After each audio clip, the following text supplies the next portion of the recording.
گیا ہے یا پھر صرف اسٹیبلشمنٹ کے لیے بنوایا گیا ہے؟ ہمیشہ ہمیں یہ کہہ دیا جاتا ہے کہ جی دفاعی بجٹ ہے اور ملک کی حفاظت ہے اور فلاں ہے اور یہ ہے وہ ہے. تو اگر یہاں ہمارے حکومتی اداروں کو دیکھا جائے، ان کی کارکردگی کو دیکھا جائے، اس کارکردگی کی بنیاد پر بنیادی طور پر بجٹ بننا چاہیے تھا، لیکن میرے خیال میں یہ بجٹ کارکردگی کی بنیاد پر نہیں بنایا گیا ہے بلکہ بندوق کی زور پر بنایا گیا ہے اور اسٹیبلشمنٹ کے لیے بنایا گیا ہے.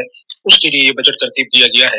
اس کے مقابلے میں ہم اگر دیکھیں کہ ان کی کارکردگی کیا ہے، انہوں نے اس ملک کا تحفظ کتنا کیا ہے، میرے خیال میں تو یہ بجٹ جو ہے یہ صرف بندوق کے زور پر بنایا گیا ہے، کارکردگی کی بنیاد پر نہیں بنایا گیا. آئے روز ملک کے اندر دہشت گردی کا نام لے کر اپنے ملک کے اندر قبضے کرنا، یہی رویہ بین الاقوامی سطح پر امریکہ نے اپنایا کہ امن کے نام پر وہ ہمارے اس خطے میں آتے ہیں اور جس کو مرضی چاہیں وہ امن کے نام پر ذلیل اور خوار کر دیتے ہیں، جبکہ ہمارے ملک میں ہمارے اسٹیبلشمنٹ ادارے یا فوج جو ہے وہ بھی اپنے ملک میں امن کے نام پر جاتی ہے اور وہاں کے عوام کو ذلیل اور رسوا کرتی ہے، جگہ جگہ پر پوائنٹس لگا کر وہاں ان کی تلاشی، ان کی بے عزتی کرنا.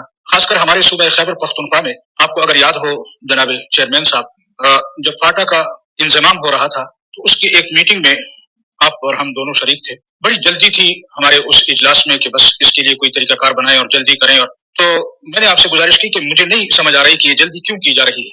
پھر میں نے ایک مثال بھی آپ کو سنائی کہ وہ دیوار نے کیل سے کہا کہ تمہارا میں نے کیا نقصان کیا ہے کہ تم میرے اندر گھستے جو، اس نے کہا پیچھے ہتھوڑے کا زور.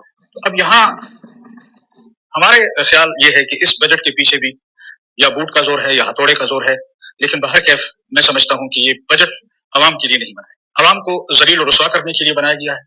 لگتا ایسے ہے کہ پاکستان یہ صرف اور صرف اسٹیبلشمنٹ کا ملک ہے، یہ عوام کا ملک نہیں ہے. اگر یہ رویہ ہوگا تو وہ کہتے ہیں تنگ آمد بجنگ آمد، ہم قوم کو اس طرف لے کر جا رہے ہیں کہ یہ قوم اٹھے اور ہمارے گریبانوں میں ہاتھ ڈالے. اور پھر ظلم بالائے ظلم یہ ہے کہ قوم کے سامنے میڈیا پر، سوشل میڈیا پر مجرم وہ سیاستدان ہوتے ہیں. حکومت کی باغ دوڑ بظاہر عوامی نمائندوں کے پاس ہوتی ہے، لیکن وہ قصہ مشہور ہے کہ مالک اپنے بکرے کو مارتا رہا اور آٹا بندر کھاتا رہا. ملک اسٹیبلشمنٹ کھا رہی اور سیاستدانوں کے منہ پر یہ تھوڑا سا بجٹ میں وہ آٹا مل دیا جاتا ہے اور مالک سمجھتا ہے کہ شاید یہ سارا نقصان بکرے نے کیا ہے. تو ہمیں سمجھنا چاہیے ان نمائندوں کو، اور خاص کر میں اپنے سیاسی زعماء، سیاسی لیڈران، سیاسی ہمارے رہبر، ان کی خدمت میں گزارش کروں کہ ایک وقت تھا جب ماشاءاللہ لگتا تھا تو لوگوں کی توجہ ادھر ہوتی تھی. آج عوام آپ کی طرف دیکھ رہے ہیں اور آپ کے پاس اختیار کچھ نہیں ہے، آپ کوئی فیصلہ نہیں کر سکتے، حتیٰ کہ آپ کسی ڈپٹی کمشنر اور کمشنر کے تبادلے کا بھی وہ نہیں کر سکتے جب تک ان اداروں کی طرف سے ان کو اجازت نہ ملے کہ فلاں کو تبدیل کرو یا فلاں کو. ان اختیارات کے ساتھ ہماری اس حکومت کا فائدہ کیا ہے؟